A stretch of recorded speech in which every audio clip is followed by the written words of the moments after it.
नमस्कार, मैं हूं आशुतोष और आप देख रहे हैं सत्यहिंदी.com। सत्यहिंदी.com का खास कार्यक्रम श्रवणगढ़ की खरी खरी में आपका स्वागत है। यह हमारा वो कार्यक्रम है जिसमें देश के जाने माने पत्रकार संपादक श्रवणगढ़ जी अपनी तीखी टिप्पणियां करते हैं मौजूदा राजनीतिक माहौल पर, और उनकी तीखी टिप्पणियों से ना तो सत्ता पक्ष बचता है ना ही विपक्ष, और दोनों ही तिलमिला के रह जाते हैं। आज भी उनसे जानेंगे कि आखिर इस वक्त भारतीय जनता पार्टी में जो कुछ हो रहा है वो क्यों हो रहा है, कैसे हो रहा है और ये कितना बड़ा संकट है। दरअसल 2024 के लोकसभा चुनाव के बाद भारतीय जनता पार्टी सबसे बड़ी यानी सिंगल लार्जेस्ट पार्टी बनकर उभरी। लगातार तीसरी बार सत्ता में आने पर भारतीय जनता पार्टी के खेमे में जबरदस्त खुशियां होनी चाहिए थी और एक तरीके से वहां आनंद का माहौल होना चाहिए, लेकिन ऐसा लग रहा है जैसे वहां पे सिर्फ फुटअव्वल शुरू हो गई है, जूतम पैजार चल रही है। अगर आप उत्तर प्रदेश पर नजर डालें, जहां भारतीय जनता पार्टी को सबसे ज्यादा नुकसान हुआ है, वहां पार्टी के अपने ही विधायक और सांसद अपनी ही पार्टी और अपने ही नेताओं को इस वक्त वो घेरे में ले रहे हैं। एक विधायक है, पूर्व मंत्री हैं, जिनका नाम है मोती सिंह। उन्होंने तो यहां तक कह दिया कि पिछले 40 सालों में इतना भ्रष्टाचार नहीं हुआ जितना इस वक्त है। दूसरे ने यहां तक कहा कि अब केंद्र सरकार को केंद्रीय नेतृत्व को बड़ा कदम उठाना पड़ेगा, नहीं तो उत्तर प्रदेश डूब जाएगा। भारतीय जनता पार्टी के एक पूर्व सांसद, मंत्री और बल्कि ये कहें कि डिप्टी चीफ मिनिस्टर, उन्होंने ये कहकर तहलका मचा दिया कि दरअसल संगठन से बड़ा कोई नहीं होता, संगठन ही सबसे बड़ा है। और इस बीच ये अटकल भी तेज है कि दरअसल कहीं ना कहीं एक सत्ता संघर्ष चल रहा है भारतीय जनता पार्टी के अंदर, खासतौर से उत्तर प्रदेश में, जहां अमित शाह और योगी को इस संघर्ष के बीच में माना जा रहा है। लेकिन इससे भी बड़ा सवाल है वो ये कि क्या कारण है कि भारतीय जनता पार्टी अपना राष्ट्रीय अध्यक्ष नहीं चुन पा रही है, जबकि जेपी नड्डा साहब को सिर्फ 30 जून तक का ही एक्सटेंशन मिला था। सबको मालूम था कि विधानसभा के चुनाव होने वाले हैं। 7 राज्यों की 13 सीटों पर उपचुनाव हुए और वहां भी भारतीय जनता पार्टी 10 में हार गई। तो एक तरीके से संकट बढ़ता जा रहा है। क्या इस संकट से बीजेपी उबर पाएगी? क्या विधानसभा के चुनाव में वो अपनी जमीन कुछ गेन कर पाएगी? जानेंगे श्रवण जी से। श्रवण जी, आपका बहुत बहुत स्वागत है आपके अपने ही कार्यक्रम में।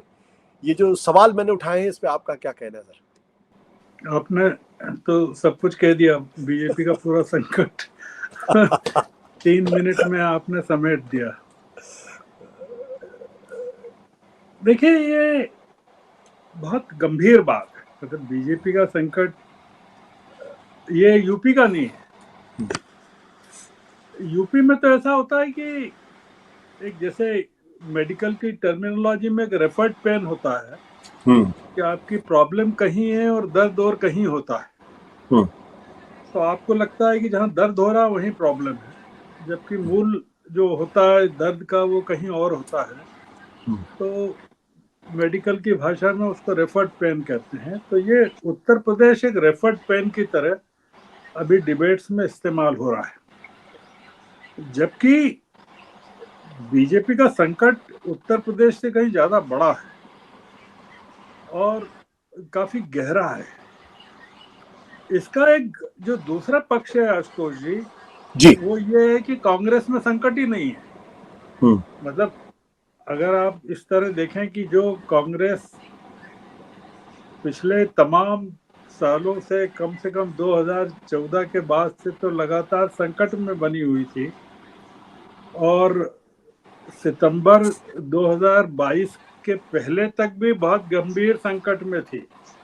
मतलब जब सितंबर में 22 में राहुल गांधी ने भारत जोड़ो यात्रा अपनी पहली शुरू की कन्याकुमारी से, उसके पहले भी सारे संकट कांग्रेस में थे जी।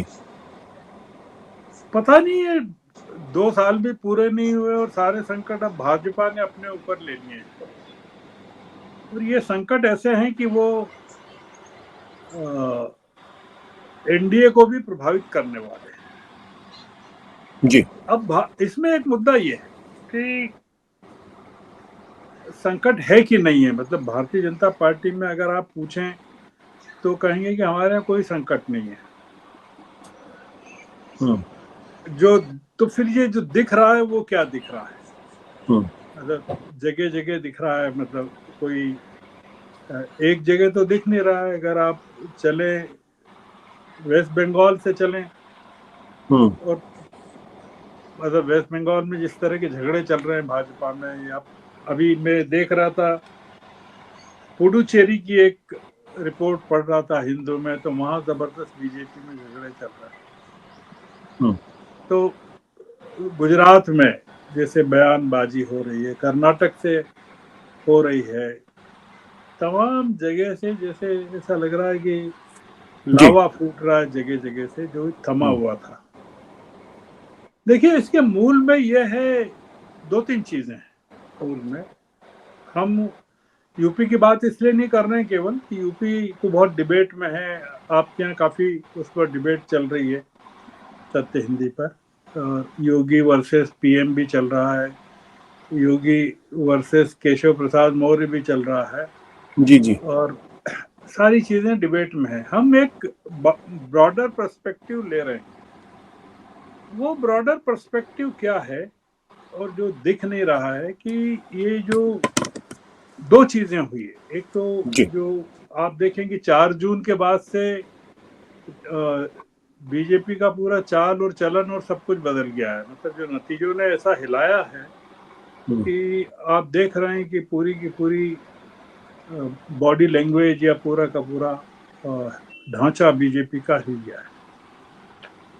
और जो बाकी कसर थी, वो ये जो 7 राज्यों की 13 सीटों के चुनाव हुए, और उसमें 10 सीटें विपक्ष के हाथों में गई, 2 सीटें ही बीजेपी को मिली, 1 सीट निर्दलीय को मिली। इसने काफी मतलब और ज्यादा हिलाया है, परेशान किया। और उसमें भी खासकर जो हिमाचल उत्तराखंड में जो नतीजे आए हैं, उसने एक, जिसको कहना चाहिए कि last nail in the coffin की तरह काम किया है। तो मतलब कोई उम्मीद नहीं थी। मतलब लोकसभा में हिमाचल की सारी सीटें, चारों सीटें बीजेपी को मिली, लोकसभा में उत्तराखंड की 5 सीटें मिली, और उत्तराखंड में बद्रीनाथ की हार अयोध्या के बाद, और मंगलौर की हार हरिद्वार जिले में, ये काफी डिवास्टेटिंग रही। तो और सबसे बड़ी बात यह है कि सब कुछ बदल रहा है। मतलब आवाजें बदल रही है, चाल बदल रही है, और सोशल मीडिया पोस्ट पर नजर आने लगा है कि ये जो बीजेपी में उनकी जुबान और उनके एग्रेशन में कमी दिख रही है सोशल मीडिया पोस्ट में, उसके बावजूद कोई स्वीकार करने को तैयार नहीं है। देखिए, कुछ जो चीजें हैं, जो इंडिकेटर्स हैं, वो और ज्यादा किस तरह से चीजों को एक्सप्लेन करते हैं, वो उस पर हम थोड़ा सा गौर कर सकते हैं जी। और वो इंडिकेटर्स ये हैं कि सरकार के पास राज्यसभा में अब बहुमत नहीं है। सरकार के पास राज्यसभा में कम से कम 11-12 सीटें कम हो गई हैं। इसका दूसरा पक्ष ये है कि जैसे जैसे राज्य हारती जाएगी बीजेपी, वैसे वैसे राज्यसभा में उसके सांसदों की गिनती कम होती जाएगी। मतलब अगर राज्यसभा में, मतलब लोकसभा में तो वो बैसाखियों पे ही चंद्रा बाबू है और जेडीयू है और छोटे मोटे कई दल हैं जिनके समर्थन पे वो हैं, पर राज्यसभा में भी अब वो चीज नहीं है कि बहुमत है। मतलब काफी सीटें कम हो गई, 101 के करीब रह गई हैं। अब क्या करेगी पार्टी राज्यसभा में? मतलब वो जिस तरह से पिछली संसद में स्टीम रोल किए गए थे, बिलों को पारित करवाया गया था, जो क्रिमिनल लॉस थे, उसका आपने देखा कि किस तरह से तीनों सेडिशन लॉ, सीआरपीसी, आईपीसी को किस तरह से रश थ्रू किया गया, तमाम चीजें। हमको ये देखना है, या अभी देखेंगे बजट सत्र में देखेंगे कि अब राज्यसभा में या लोकसभा में भी सरकार का रवैया क्या रहता है, वो किस तरह से पेश आती है। मतलब बिलों को लेकर, विधेयकों को लेकर सरकार, विपक्ष के प्रति उनका नजरिया क्या होता है। क्योंकि राज्यसभा में अब बीजेपी को या सरकार को अगर कोई बिल पास करवाना है, विधेयक पास करवाना है, तो उसको जगन की पार्टी और बीजू जनता दल इन सबके समर्थन की जरूरत पड़ेगी, क्योंकि वाईएसआर सीपी के 12 सदस्य हैं शायद राज्यसभा में, और बीजेडी के भी काफी सदस्य हैं। एक बड़ा मुद्दा ये कि आपने उड़ीसा के चुनाव में तो बीजू जनता दल के खिलाफ क्या क्या नहीं कहा और किया, और आंध्र के चुनाव में, आंध्र में तो ये चल रहा है कि चंद्रबाबू अब जगन के खिलाफ जो एफआईआर हुई हैं और जो केसेस हुए हैं उसमें जगन को जेल में डालने की तैयारी है, और चंद्रबाबू जो हैं भारतीय जनता पार्टी के साथ समर्थन में है। तो ऐसे में जगन का समर्थन मिलेगा नहीं मिलेगा, बीजू जनता दल का समर्थन नहीं मिलेगा। और क्या दूसरा मुद्दा ये कि क्या ये लोग एक्सपेल करेंगे, जैसे पिछली बार इन्होंने एक्सपेल किया था सांसदों को, बिल पास करवाए गए, एक्सपेल किया गया, जिस तरह की मनमानी की गई उस तरह का एक्सपेल्शन होगा क्या? नहीं होगा तो हमको क्या मानना चाहिए, होगा तो हमको क्या मानना चाहिए, सरकार बदलने को तैयार है कि नहीं है। दूसरा एक बड़ा मुद्दा यह है कि जो मैंने कहा कि जो आवाजें हैं विरोध की, वो काफी सीरियस हैं। मतलब ऐसा नहीं है कि वो, जैसे आपने एक बयान का उल्लेख किया उत्तर प्रदेश के मोती सिंह जी का, कि भ्रष्टाचार को लेकर जो नहीं किया। मैं अभी वो निषाद पार्टी के निषाद साहब का बयान सुन रहा था कि उन्होंने क्या कहा। जगह जगह से जो चीज आ रही है, अलग अलग राज्यों से जो आ रही है, मैं उसको एक ये मानता हूं कि केंद्र को एक तरह से चुनौती दी जा रही है। मतलब बीजेपी लीडरशिप के लिए चुनौती है। इसमें एक जो मुद्दा है, सबसे बड़ा मुद्दा ये है, जो जिसकी तरफ किसी ने गौर नहीं किया, वो ये है कि बीजेपी के पास कोई मीडिएटर नहीं है या ट्रबल शूटर नहीं है, जो इस तरह की क्राइसिस में, मैं जैसे आपने चर्चा की कि योगी चैलेंज कर रहे हैं, उनको हटाना चाहता है केंद्र, और उनको योगी हट नहीं रहे हैं या हटना नहीं चाहते हैं। मुझे याद आता है कि शायद 1985 के करीब का किस्सा होगा कि राजीव गांधी हटाना चाहते थे अर्जुन सिंह जी को, शपथ लेने के अगले ही दिन उनको हटाना चाहते थे, और वो उन्होंने मना कर दिया हटने से, अर्जुन सिंह जी ने। तो और काफी बड़ा ड्रामा चला वहाँ सीएम हाउस में भोपाल में। तब राजीव गांधी ने 3 लोगों को भेजा था, बूटा सिंह थे उसमें, एचआर भारद्वाज थे, गुलाम नबी आजाद थे, और उनको कहा गया, समझाया गया कि आपको देना पड़ेगा इस्तीफा, और उन्होंने दिया। और फिर वो पंजाब के राज्यपाल वगैरह बने, उसके बाद फिर एचआरडी मिनिस्टर बने। आप कोई आदमी बताइए, कोई नाम बताइए जो केंद्र के प्रतिनिधि के तौर पर जाकर योगी से बात कर सकता हो। इस सरकार की या बीजेपी का जो करंट क्राइसिस है, उसकी मूल में ये है कि केवल और केवल 2 लोग और 3 लोग पूरे के पूरे फैसले लेते हैं, वही फैसले लेते हैं, वही समाधान करते हैं। कोई मीडिएटर नहीं है, कोई मध्यस्थ नहीं है कि किसी से कहें कि आप जाकर समाधान कीजिए। तो ये जो एक बीजेपी का संकट है, वो बहुत बड़ा संकट है। ये कोई छोटा संकट नहीं है कि डिप्टी चीफ मिनिस्टर जो हैं वो चीफ मिनिस्टर को ललकार रहे हैं, और प्रधानमंत्री की ओर से ये कहा जा रहा है, चर्चाओं में है कि वो चाहते हैं कि ये जो परिणाम आए, उत्तर प्रदेश में 29 सीटें कम हुई हैं बीजेपी की, मतलब 2019 के मुकाबले 29 हुई है, और अगर आप 2014 के मुकाबले देखें तो और ज्यादा हुई है, मतलब 38 सीटें कम हुई है। निश्चित रूप से खतरा बहुत बड़ा है। और ये जो योगी ने कहा है हार के बारे में, वो और ज्यादा खतरनाक है। उन्होंने कहा है कि ये ओवर कॉन्फिडेंस हार का कारण है। वो मतलब कई कारण जो भी यूपी में जो बैठक हुई जिसमें हार के कारणों की समीक्षा की गई, नड्डा जी भी वहां है, तो वो कह रहे हैं कि ये जो कारण है हार का, अति आत्मविश्वास, ये तो अखिल भारतीय आत्मविश्वास, अति आत्मविश्वास है। और यही अगर यूपी में हार का कारण यही है, तो महाराष्ट्र में भी हार का कारण यही है, बंगाल में भी हार का कारण यही है, हरियाणा में भी हार का कारण यही है। तो अगर हार का कारण योगी कह रहे हैं कि ओवर कॉन्फिडेंस है, और ओवर कॉन्फिडेंस केवल केंद्र का हो सकता है, और वो ओवर कॉन्फिडेंस केवल जीत के प्रति हो सकता है, तो निश्चित रूप से योगी ये कह रहे हैं कि हार के लिए जिम्मेदार कोई नहीं है, प्रधानमंत्री हैं या केंद्रीय नेतृत्व है। तो ये एक बड़ा, जिसको कहना चाहिए कि एलिगेशन है कि यूपी का संकट केंद्र का संकट है। मतलब हम जिसको यूपी का संकट मान रहे हैं वो असल में केंद्र का संकट है, और केंद्र का अगर संकट है तो उसको कोई सॉल्व नहीं कर पाएगा, क्योंकि इसमें पूरी की पूरी आंच जो है वो प्रधानमंत्री और अमित शाह पर आ रही है। हालांकि जो बात बनाई जा रही है कि वो उत्तराधिकारी को लेकर संघर्ष चल रहा है, कि योगी और अमित शाह के बीच में उत्तराधिकार को लेकर। जब आपकी सरकार ही नहीं रहेगी तो क्या उत्तराधिकार होगा? अगर आपको लग रहा है कि 2029 के पहले ही आपकी सरकार चली जाएगी और बीजेपी अगली बार सत्ता में नहीं आएगी, तो ये उत्तराधिकार का तो कोई इशू ही नहीं है।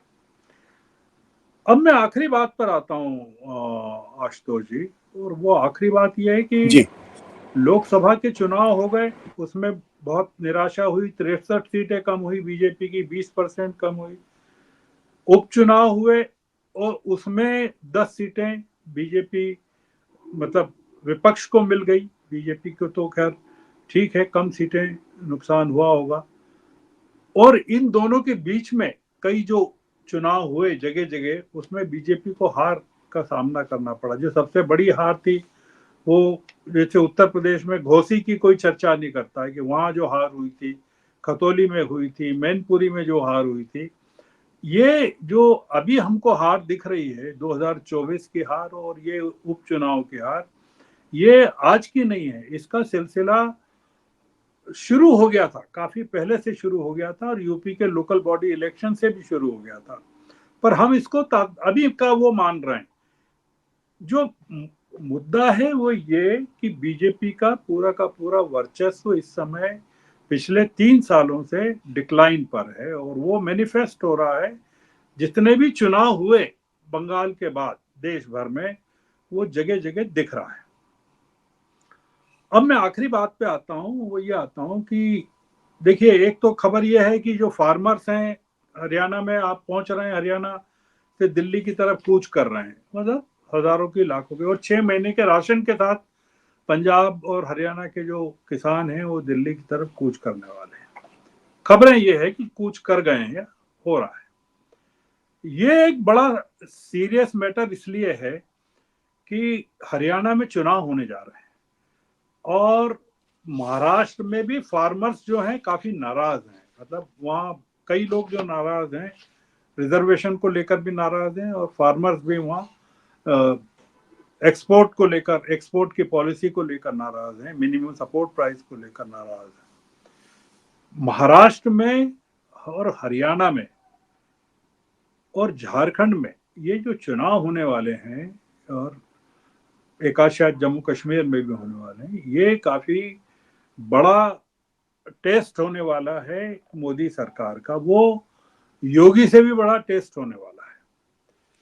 और वो टेस्ट ये है कि अगर महाराष्ट्र में विधानसभाओं के चुनाव में जैसा लग रहा है अभी, वहाँ के पॉलिटिक्स से जो लग रहा है, मतलब ये आश्चर्यजनक है कि छगन भुजबल जाके शरद पवार से मिल रहे हैं, तो ये भी काफी और वहाँ जिस तरह के गणित चल रहे हैं कि शंकराचार्य जाके पूजा कर रहे हैं उद्धव ठाकरे के यहाँ, और उनकी सरकार के जाने को विश्वासघात बता रहे हैं जो अभी मुक्तेश्वर आनंद। महाराष्ट्र की सरकार का जाना बीजेपी के हाथ से या महायुति के हाथ से, और हरियाणा में सरकार का जाना, झारखंड में तो हेमंत सोरेन की सरकार है ही ऑलरेडी, ये आखिरी कील का काम करेगा, क्योंकि इसके कई परिणाम होंगे और मैं ऐसा मानता हूं कि ये जो बीजेपी की लड़ाई है जो शुरू हो गई है महाराष्ट्र में तो चल ही रही है, काफी लंबे समय से चल रही है महाराष्ट्र में बीजेपी में लड़ाई। हमको नजर केवल आ रहा है यूपी नजर आ रहा है, पर यूपी नहीं है ये। जो मैंने शुरू में कहा रेफर्ड पेन, तो ये वो वाला मामला है कि सब जगह चल रहा है।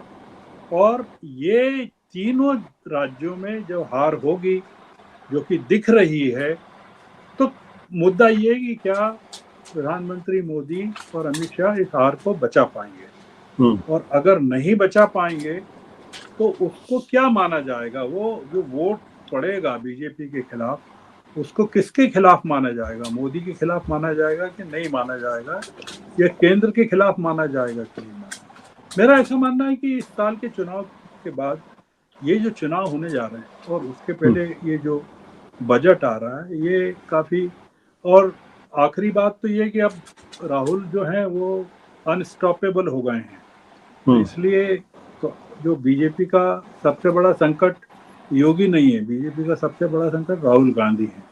तो इसलिए ये भारतीय जनता पार्टी अब अपने इसके जो संकटों की शुरुआत हुई है आशुतोष जी, वो अब खत्म नहीं होने वाली है, और इसको कैसे सरवाइव करते हैं मोदी जी वो देखना पड़ेगा। काफी लंबा टाइम दिया था उन्होंने, जो अंबानी जी की शादी में कोई कहता है कि 2 घंटे 40 मिनट दिए थे, तो अब वो मोदी जी काफी हम ये मान सकते हैं कि वो कुछ चीजों को लेकर परेशान होंगे, और वो रिफ्लेक्ट होने वाला है पूरा का पूरा इस सरकार की बॉडी लैंग्वेज पर। और ये सरकार जो फैसले लेगी, विरोधियों के प्रति जो फैसले लेगी और अपनी पार्टी के प्रति जो फैसले लेगी, उसमें रिफ्लेक्ट होने वाला है। तो जनता के लिए देखने को बहुत कुछ है और आपके लिए चर्चा करने को भी बहुत कुछ है। Thank you sir, thank you sir, thank you.